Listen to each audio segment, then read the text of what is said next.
Resuming on page 137. Membranes. A membrane is a thin sheet or layer of tissue that covers a structure or lines a cavity. Most membranes are formed from epithelium and the connective tissue on which it rests. The skin or cutaneous membrane, see chapter 5, is the external membrane. The three, end of page 137, beginning page 138. Major categories of internal membranes are mucous membranes and serous membranes and synovial membranes. A mucous membrane consists of epithelial cells, their basement membrane, a thick layer of loose connective tissue called lamina propria, and sometimes a layer of smooth muscle cells. Mucous membranes line cavities and canals that open to the outside of the body, such as the digestive, respiratory, excretory, and reproductive passages. Many, but not all, mucous membranes contain goblet cells or multicellular mucus glands, which secrete a viscous substance called mucus. The functions of the mucous membranes vary depending on their location and include protection, absorption, and secretion. A serous membrane consists of three components: a layer of simple squamous epithelium called mesothelium is its basement membrane, and a delicate layer of loose connective tissue. Serous membrane line cavities, such as the pericardial, pleural, and peritoneal cavities, do not open to the exterior. Serous membranes do not contain glands, but are moistened by a small amount of fluid called serous fluid, produced by the serous membranes. Serous fluid lubricates the serous membranes, making their surfaces slippery. Serous membranes protect the internal organs from friction, help hold them in place, and act as selectively permeable barriers to prevent the accumulation of large amounts of fluid within the serous cavities. A synovial membrane consists of modified connective tissue cells, either intermixed with part of the dense connective tissue of the joint capsule or separated from the capsule by areolar or adipose tissue. Synovial membranes line freely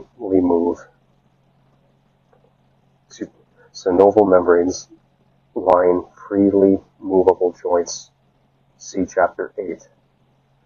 They produce a fluid rich in hyaluronic acid, which makes the joint fluid very slippery, thereby facilitating smooth movement within the joint. Inflammation. The inflammatory response occurs when tissues are damaged or when associated with an immune response. Although many agents cause injury, such as microorganisms, cold, heat, radiant energy, chemicals, electricity, and mechanical trauma, the inflammatory response to all causes is similar.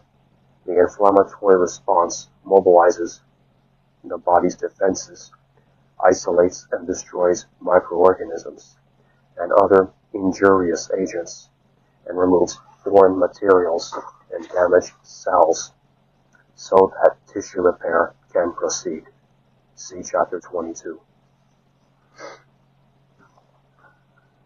End of page 138. Beginning page 139.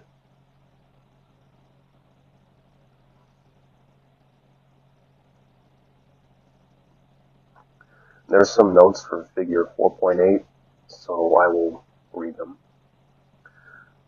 A splinter in the skin causes damage and introduces bacteria. Mediators of inflammation are released or activated in injured tissues and adjacent blood vessels. Some blood vessels are ruptured, causing bleeding. 2. Mediators of inflammation cause capillaries to dilate, causing the skin to become red. Mediators of inflammation also increase capillary permeability, and fluid leaves the capillaries, producing swelling. 3. White blood cells, example, neutrophils and macrophages, leave the dilated blood vessels and move to the site of bacterial infection, where they begin to phagocytize bacteria and other debris. Resuming the main reading on inflammation. Inflammation has 5 major manifestations: redness, heat, swelling, pain, and disturbance of function. Although unpleasant, these processes usually benefit recovery, and each of the symptoms can be understood in terms of events that occur during the inflammatory response. After a person is injured, chemical substances called mediators of inflammation are released or activated in the tissues and the adjacent blood vessels. The mediators include histamine, kinines, prostaglandins, leukotrienes,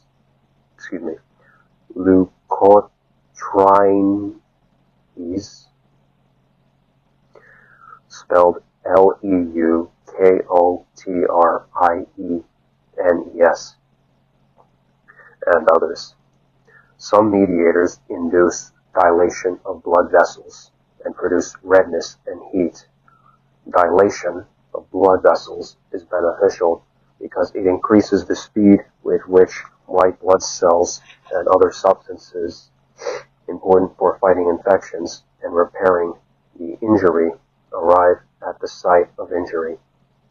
Mediators of inflammation also stimulate pain receptors and increase the permeability of blood vessels.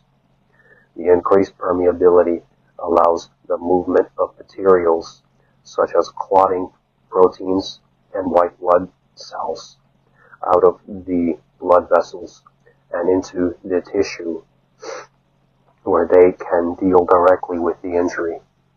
As proteins from the blood move into the tissue, they change the osmotic relationship between the blood and the tissue. Water follows. End of page 139, beginning page 140. The proteins by osmosis, and the tissue swells, producing edema. Edema increases the pressure in the tissue, which can also stimulate neurons and cause pain. Clotting proteins found in blood diffuse into the interstitial spaces and form a clot. Clotting also occurs in the more severely injured blood vessels. Clotting isolates the injurious agents and separates it from the rest of the body. Foreign particles and microorganisms at the site of injury are, quote, walled off, end quote, from tissues by the clotting process. Pain, limitation of movement, resulting from edema and tissue destruction all contribute to the disturbance of function. This disturbance can be valuable because it warns the person to protect the injured structure from further damage. Sometimes the inflammatory response lasts longer or is more intense than is desirable, and drugs are used to suppress the symptom. Antihistamines block the effects of histamine. Aspirin prevents the synthesis of prostaglandins, and cortisone reduces the release of several mediators of inflammation. On the other hand, the inflammatory response by itself may not be enough to combat the effects of injury or fight off an infection. Medical intervention, such as administering antibiotics, may be required.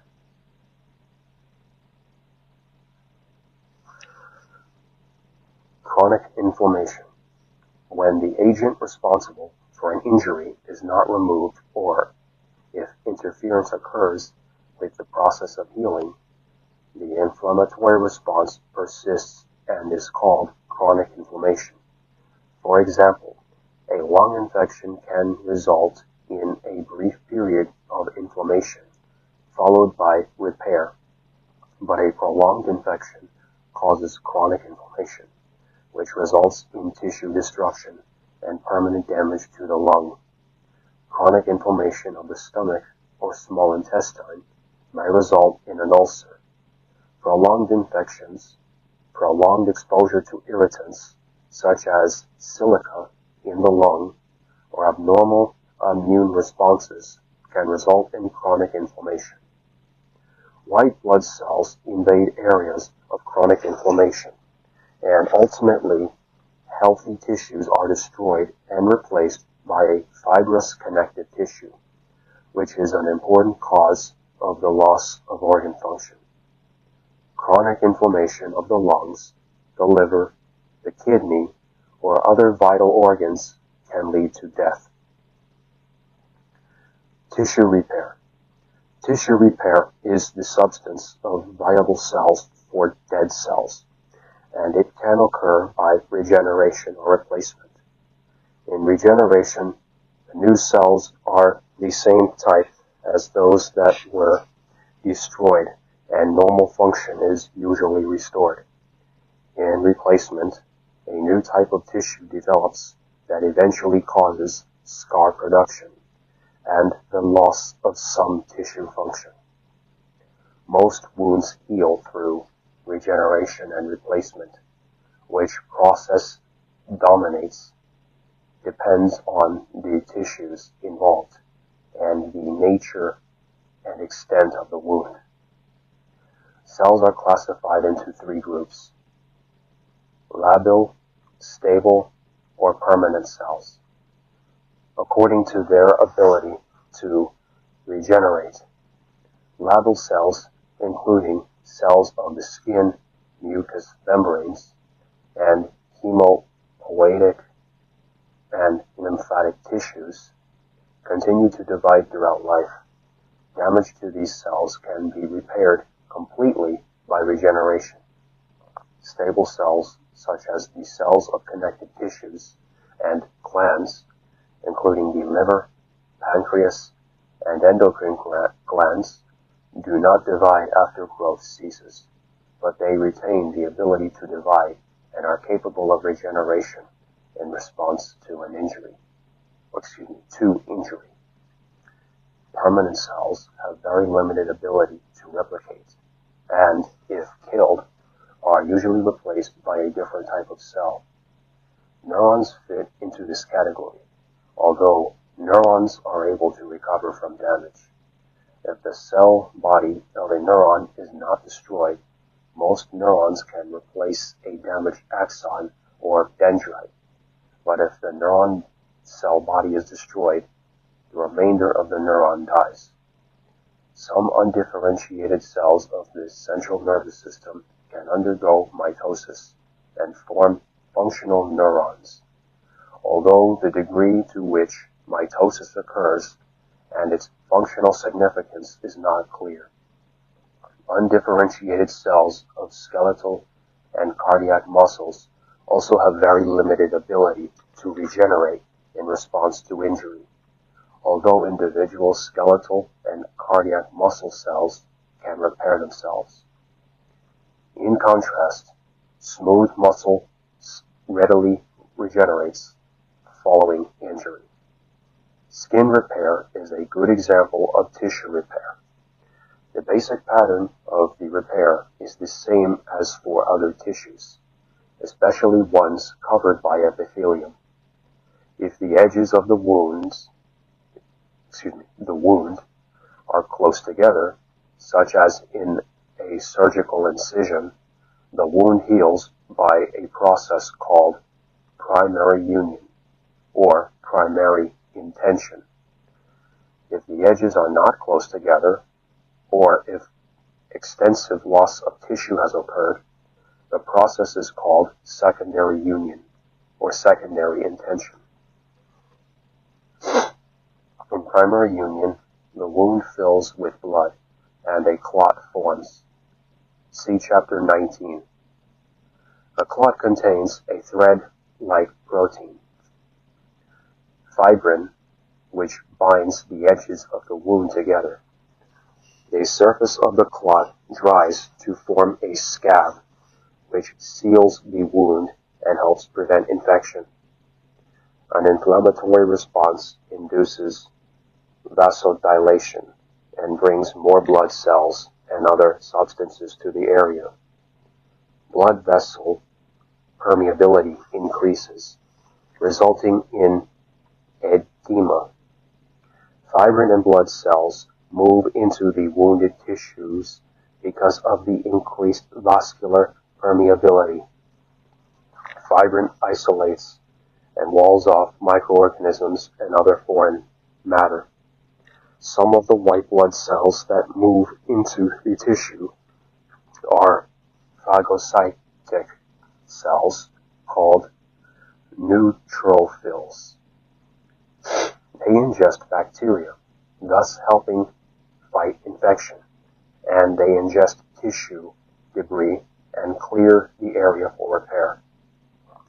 Neutrophils are killed in this process and can accumulate as a mixture of dead cells and fluid called pus. Fibroblasts from surrounding connective tissue migrate into the clot and produce collagen and other extracellular matrix components. Capillaries grow from blood vessels at the edge of the wound and revascularize the area, and fibrin in the clot is broken down and removed.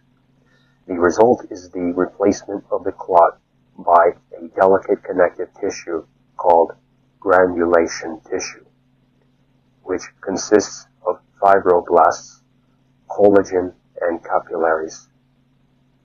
A large amount of granulation tissue is converted to a scar, which consists of dense, irregular, collagenous connective tissue. At first, the scar is bright red because, end of page 140, beginning page 141, of vascularization of the tissue. Later, the scar becomes white as collagen accumulates and the vascular channels are compressed. Repair by secondary union proceeds in a similar fashion, but some differences exist. Because the wound edges are far apart, the clot may not close the gap completely, and it takes the epithelial cells much longer to regenerate and cover the wound. With increased tissue damage, the degree of inflammation is greater. There is more cell debris for the phagocytes to remove, and the risk of infection is greater. Much more granulation tissue forms, and wound contraction occurs as a result of the contraction of fibroblasts in the granulation tissue. Wound contraction leads to disfiguration and debilitating scars. Thus, it is advisable to suture a large wound so that it can heal by primary rather than secondary union. Healing is faster, the risk of infection is lowered, and the degree of scarring is reduced. I will read the notes of process figure 4.9, tissue repair. 1.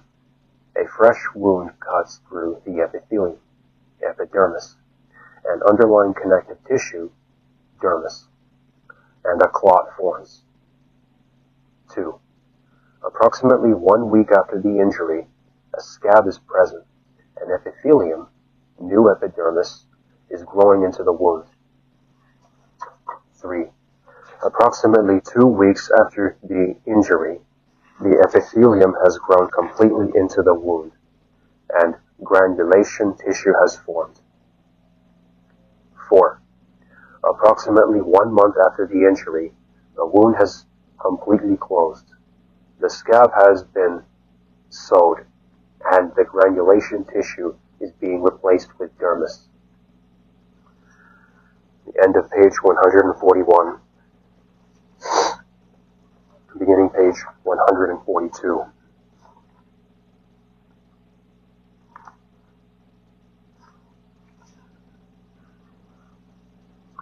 Clinical focus. Cancer tissue. Cancer is a malignant spreading tumor, as well as the illness that results from it. A tumor is any swelling, although modern usage has limited the term to swellings that involve neoplastic tissue. Neoplasm means new growth and refers to abnormal tissue growth, resulting in rapid cellular proliferation, which continues after the growth of normal tissue. After the growth of normal tissue has stopped or slowed considerably. Oncology is the study of tumors and the problems they cause. A neoplasm can be either benign, not inclined to spread, and not likely to become worse, or malignant, meaning with malice or intent to cause harm, able to spread and become worse. Although benign tumors are usually less dangerous than malignant tumors, they can cause problems. As a benign tumor enlarges, it can compress surrounding tissues and impair their functions. In some cases, such as in some benign brain tumors, the result can be death. Cells of malignant neoplasms, or cancer cells, differ from cells of normal tissues in several ways. The greater the degree to which they differ, the more dangerous they are. Cancer cells are more spherical because they do not adhere tightly to surrounding normal cells. They appear to be more embryonic, or less mature, than the normal tissue from which they arise. For example, a skin cancer cell is more spherical and softer than the stratified squamous epithelial cells of the skin. Cancer cells are also invasive. That is, they have the ability to squeeze into spaces and enter surrounding tissue. They secrete enzymes that cut paths through healthy tissue, so they are able to grow irregularly, sending processes in all directions. Cancer cells can dislodge, enter blood vessels, lymphatic vessels, or body cavities, and travel to distant sites where they attach and invade tissues. The process by which cancer spreads to distant sites is called metastasis. Cancer cells secrete substances that cause blood vessels to grow in the tumor and supply oxygen and nutrients. Cancer cells also produce a number of substances that can be found on their plasma membranes or are secreted. For example, prostate-specific antigen, PSA, is an enzyme produced by prostate gland cells that is involved with the liquefaction of semen. Normal blood levels of PSA are low. Prostate cancer cells secrete PSA in increasing amounts, and these proteins are released into the blood. Therefore, blood levels of PSA can be monitored to determine if a person is likely to have prostate cancer. There are many types of cancer and special terms to name them. For example, a carcinoma is a cancer derived from epithelial tissue. Basal cell and squamous cell carcinomas are types of skin cancer derived from epithelial tissue. Adenocarcinomas are derived from glandular epithelium. Most breast cancers are adenocarcinomas. A sarcoma is cancer derived from connective tissue. For example, an osteosarcoma is cancer of bone, and a chondrosarcoma is cancer of cartilage.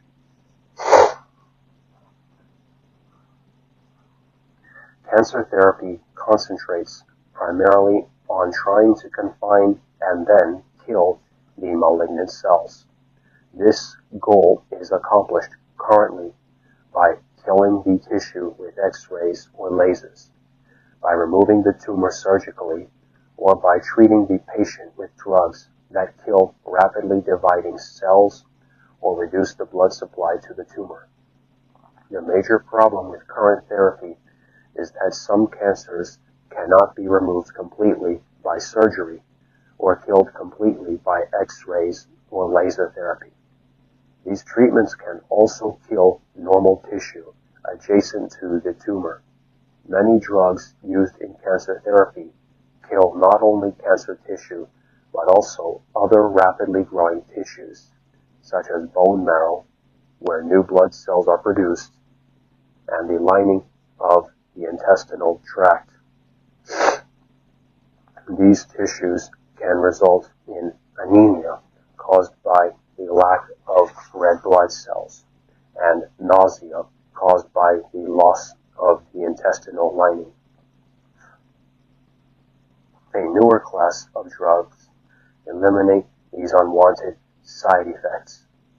These drugs prevent blood vessel development, thus depriving the cancer tissue of a blood supply, rather than attacking dividing cells. Other normal tissues in which cells divide rapidly have well-established blood vessels and are therefore not affected by these drugs. Promising anti-cancer therapies are also being developed in which the cells responsible for immune responses can be stimulated to recognize tumor cells and destroy them. A major advantage in such anti-cancer treatments is that the cell of the immune system can specifically attack the tumor cells and not the other healthy tissues. Clinical genetics. Moving on from page 142 to page 143. Clinical genetics. Genetic changes in cancer cells. Most cancers are caused by mutations of genes within somatic cells. When DNA is replicated prior to cell division, a small number of replication errors occur in which the nucleotide sequence in the replicated DNA is different from the original DNA. A DNA sequence with replication errors in it is a mutation. See Chapter 3. Factors such as radiation, certain chemicals, and toxins, and some viruses also cause mutations because they damage or alter DNA. Because mutations are most likely to occur during DNA replication, cancer usually develops in tissues that are undergoing frequent cell divisions. If mutations affect genes that regulate cell divisions, and if the result is uncontrolled cell divisions, a neoplasm can be produced. A neoplasm can become cancer if additional mutations change the structure and function of its cells. For example, some mutations increase the ability of cancer cells to invade and destroy surrounding tissues. Some mutations allow cancer cells to metastasize, and some mutations make cancer cells resistant to drug treatments, such as the drugs used in chemotherapy. Two major mechanisms help prevent the development of cancer in cells. 1. DNA repair. DNA repair enzymes detect and correct errors that occurred during replication. And 2. A self-destruction mechanism destroys cells with abnormal DNA. Apoptosis is a process by which cells self-destruct. Many cells, such as epithelial cells, have a limited lifespan, whereas others, such as neurons and skeletal muscle cells, last a lifetime. Apoptosis is a normal process involved in the self-destruction of cells that have a limited lifespan. Apoptosis can also cause self-destruction in cells with damaged DNA. Therefore, apoptosis can cause self-destruction in cells with mutations, and apoptosis can, therefore, remove cells with mutations before cancer develops. The likelihood that cancer will develop is increased if the genes controlling DNA repair enzymes undergo mutations, resulting in defective DNA repair enzymes, so that mutated genes persist in cells. Mutations of genes responsible for apoptosis can also result in the persistence of cells with mutations, and these cells can continue to divide. Because mutations are most likely to occur when DNA replicates, mutations leading to cancer are most likely to occur in cells undergoing cell division, such as rapidly dividing epithelial cells, rather than in non-dividing cells, such as in skeletal muscle cells and neurons. Cancer develops in somatic cells because of mutations that occur during cell division. Therefore, few cancers are inherited. Approximately 10% of human cancers, however, are inherited because of an increased genetic susceptibility to cancer. For example, a person can inherit a normal allele and a mutated allele for a respiratory gene that is involved in the development of cancer. As long as the normal allele functions, the effect of the mutated allele is masked.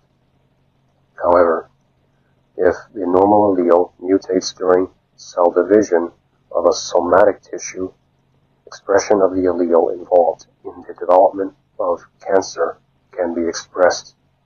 Compared with a person with two normal alleles for a respiratory gene involved in the development of cancer, a person with a genetic susceptibility for cancer is much more likely to develop cancer because only one allele has to mutate instead of two. Certain kinds of colon cancers and breast cancers are examples of genetic susceptibility to cancer. The accumulation of mutations resulting in cancer occurs over many generations of cells and may require several years to develop. This is one reason that cancer becomes more common in people as they become older. Once a mutation alters a gene in a cell, that altered gene can be passed to the daughter cells when the parent cell undergoes cell division. For cells that survive and undergo cell division, altered genes are passed to all of the offspring of the original cell in which the mutation occurred. For example, a single mutation may cause a cell to undergo cell division at an increased rate. This mutation is passed to the offspring of that cell.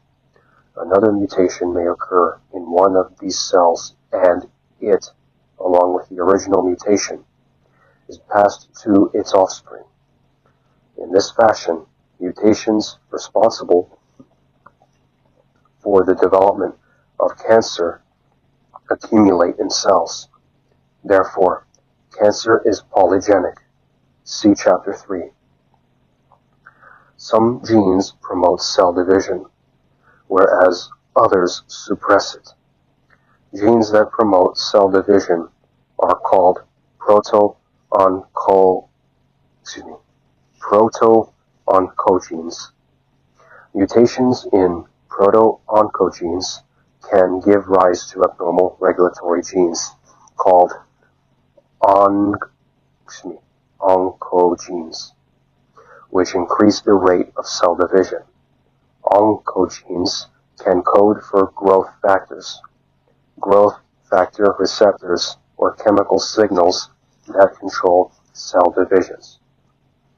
Many types of oncogenes have been identified in human cancers. Tumor suppressor genes are normal genes that slow or stop cell division.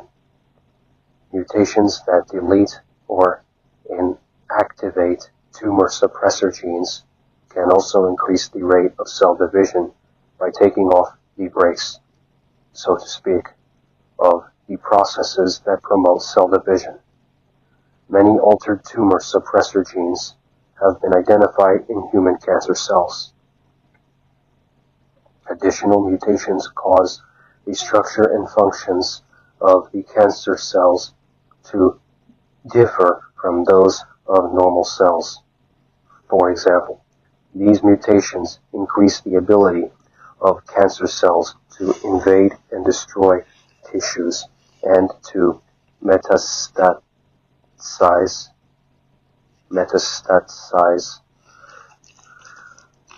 The continued accumulation of mutations in cancer cells is also responsible for changes in the characteristics of the cancer cells over time. These changes can result in cancer cells in a tumor becoming less sensitive to treatment designed to kill the cancer cells. Some mutations help make cancer cells less sensitive to chemotherapeutic drugs. That's the end of page 143. I'm returning to page 142 to resume the main reading. Tissues and aging. Age-related changes, for example, reduced visual acuity and reduced smell, taste, and touch sensation, are well documented. A clear decline in many types of athletic performance can be measured after approximately age 30 to 35. Ultimately, there is a substantial decrease in the number of neurons and muscle cells. The functional capacity of systems, such as the respiratory and cardiovascular systems, declines. The rate of healing and scarring are very different in the elderly than in the very young. And end of page 142, passing page 143, and resuming on page 144. Major changes in the structural characteristics of the skin develop. Characteristic alterations in brain function also develop in the elderly. All these changes result in the differences among young, middle-aged, and older people. At the tissue level, age-related changes affect cells and the extracellular materials they produce. In general, cells divide more slowly in older than in younger people. Collagen fibers become more irregular in structure, even though they may increase in number. As a consequence, connective tissues with abundant collagen, such as tendons and ligaments, become less flexible and more fragile. Elastic fibers fragment, bind to calcium ions, and become less elastic. Consequently, elastic connective tissues become less elastic. Changes in the structure of elastic and collagen fibers of arterial walls cause them to become less elastic. Atherosclerosis results as plaques form in the walls of blood vessels, which contain collagen fibers, lipids, and calcium deposits. See Chapter 21. These changes result in reduced blood supply to tissues and increased susceptibility to blockage and rupture. The rate of red blood cell synthesis declines in the elderly as well. Reduced flexibility and elasticity of connective tissue is responsible for increased wrinkling of skin, as well as the increased tendency for bones to break in older people. Injuries in the very young heal more rapidly and more completely than in older people. A fracture in an infant's femur is likely to heal and eventually leave no evidence of a fracture in the bone. A similar fracture in an adult heals more slowly, and a scar seen in X-rays of the bone is likely to persist throughout life. Summary. Tissues and histology. Page 110. 1. Tissues are collections of similar cells and the substances surrounding them. 2. The four primary tissue types are epithelial, connective, muscle, and nervous tissues. 3. Histology is the macroscopic study of tissues. The microscopic study of tissues. Embryonic tissue, page 110. All four of the primary tissue types are derived from each of the three germ layers: mesoderm, ectoderm, and endoderm. Epithelial tissue, page 110. 1. Epithelium consists of cells with little extracellular matrix. It covers surfaces. It has a basement membrane, and it does not have blood vessels. 2. The basement membrane is secreted by the epithelial cells and attaches the epithelium to the underlying tissues. Functions of epithelial tissues. Epithelial tissues. 1. Protect underlying structures. Act as barriers. Permit the passage of some substances through epithelial layers. Secrete substances and absorb substances. Classification of epithelium. 1. Simple epithelium has a single layer of cells. Stratified epithelium has two or more layers, and pseudostratified epithelium has a single layer that appears stratified. 2. Cells can be squamous, flat, cuboidal or columnar. 3. Stratified squamous epithelium can be non-keratinized or keratinized. 4. Transitional epithelium is stratified with cells that can change shape from cuboidal to flattened. Functional characteristics. 1. Simple epithelium is usually involved in diffusion, filtration, secretion, or absorption. Stratified epithelium serves a protective role.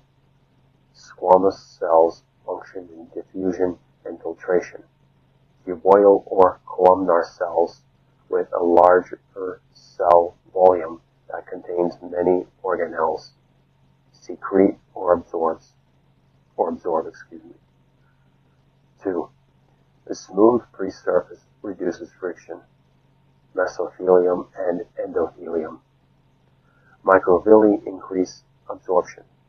Intestines.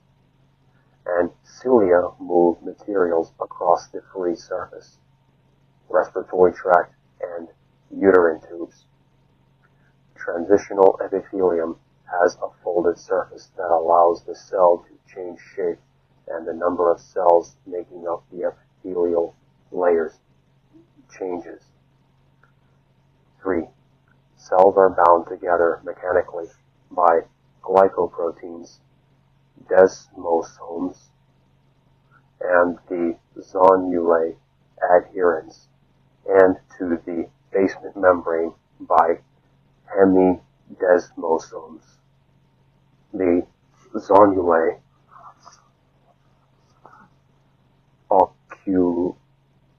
occludens, the zonulae occludens and zonulae adherens form a permeability barrier or tight junction, and gap junctions allow intercellular communication. Glands. 1. Glands are organs that secrete. Exocrine glands secrete through ducts, and endocrine glands release hormones that are absorbed directly into the blood. 2. Glands are classified as unicellular or multicellular. Goblet cells are unicellular glands. Multicellular exocrine glands have ducts which are simple or compound, branched. The ducts can be tubular or end in small sacs, acini or alveoli. Tubular glands can be straight or coiled. 3. Glands are classified according to their mode of secretion. Neurocrine glands, pancreas, secrete substances as they are produced. Apocrine glands, mammary glands, accumulate secretions that are released when a portion of the cell branches off. And holocrine glands, sebaceous glands, accumulate secretions that are released when the cell ruptures and dies. Connective tissue, page 120. Connective tissue is distinguished by its extracellular matrix. End of page 144, beginning page 145. Functions of connective tissue. Connective tissues enclose and separate organs and tissue. Connect tissues to one another, play a role in support for movement, store high energy molecules, cushion, insulate, transport, and protect. Cells of connective tissue. 1. The extracellular matrix results from the activity of specialized connective tissue cells.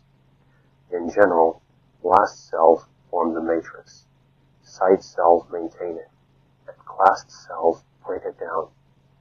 Fibroblasts form protein fibers of many connective tissues.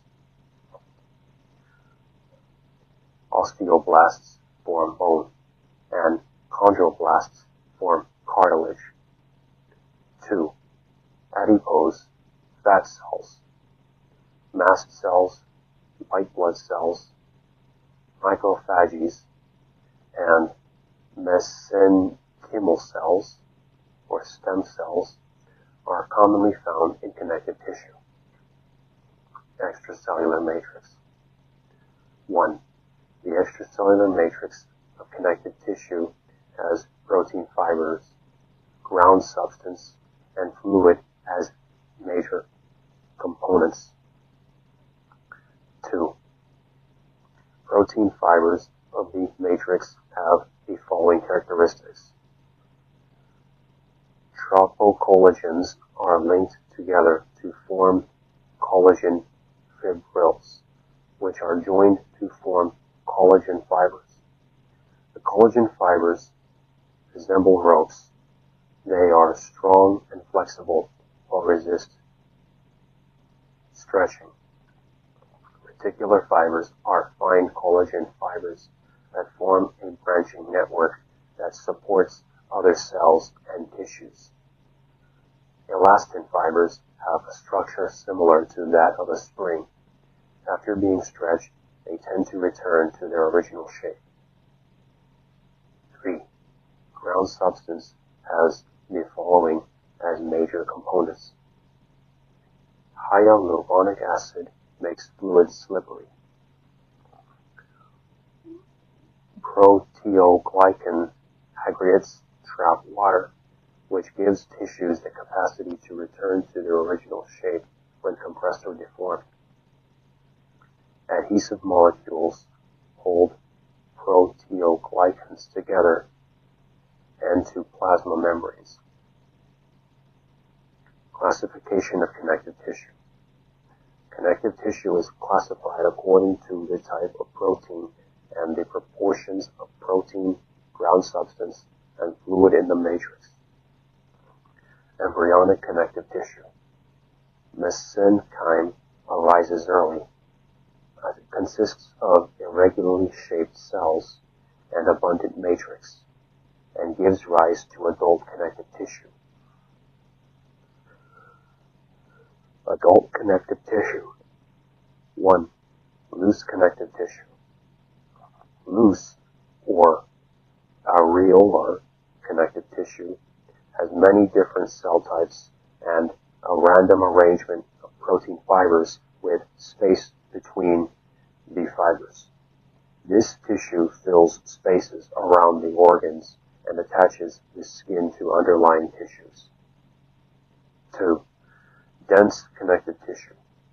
Dense regular connective tissue is composed of fibers arranged in one direction, which provides strength in a different direction parallel to the fiber orientation. 2 types of dense regular connective tissue exist: collagenous, tendons and most ligaments, and elastic, ligaments of vertebrae. Dense irregular connective tissue has fibers organized in many directions, which produces strength in different directions.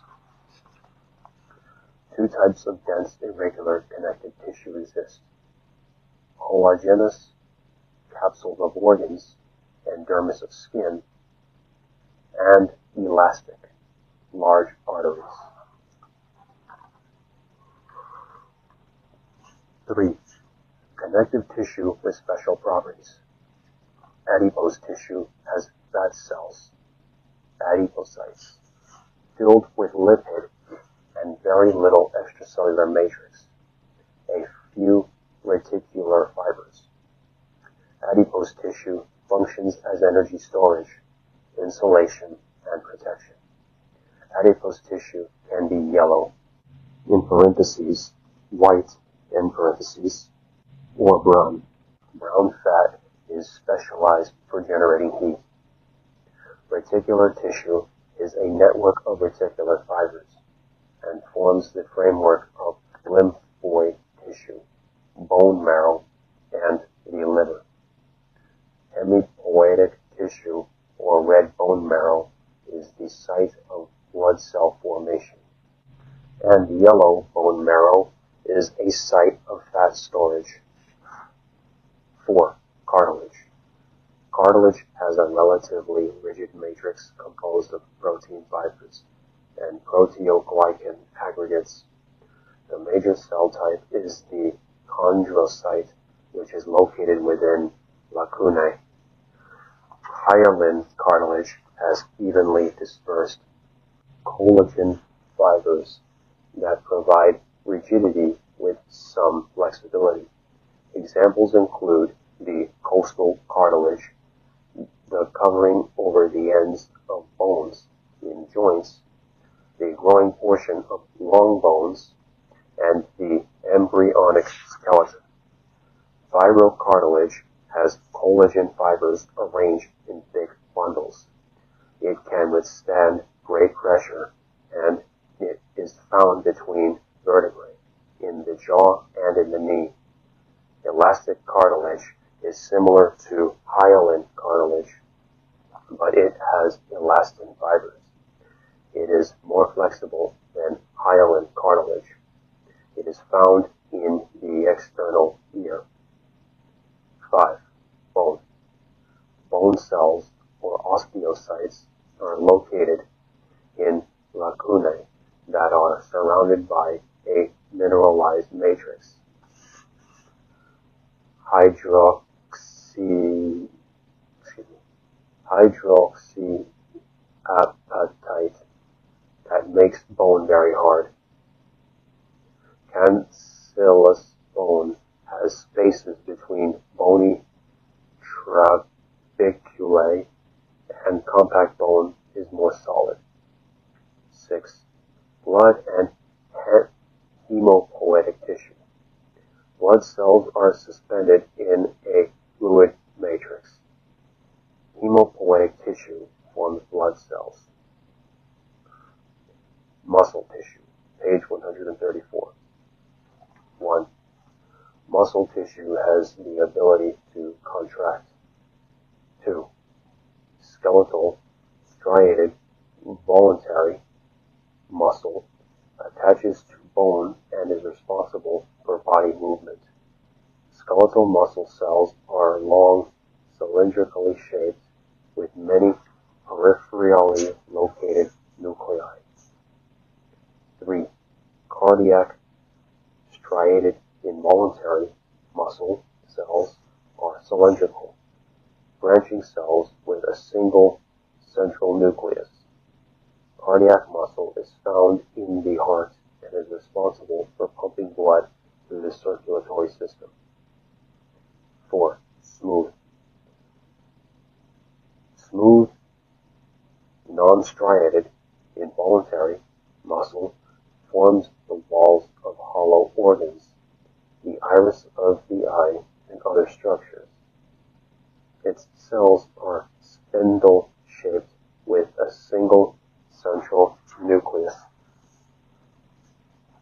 Nervous tissue, page 136. 1. Nervous tissue is able to conduct electric impulses and is composed of neurons, conductive cells, and neuroglia, support cells. 2. Neurons have cell processes called dendrites and axons. The dendrites can receive electric impulses, and the axons can conduct them. End of page 145. Beginning page 146. Neurons can be multipolar, several dendrites and an axon. Bipolar, one dendrite and one axon, or unipolar, one axon. Membranes, page 137. 1. Mucous membranes consist of epithelial cells. Their basement membrane, the lamina propria, and sometimes smooth muscle cells. They line cavities that open to the outside and often contain mucus glands, which secrete mucus. 2. Serous membranes line cavities that do not open to the exterior and do not contain glands, but do secrete serous fluid. 3.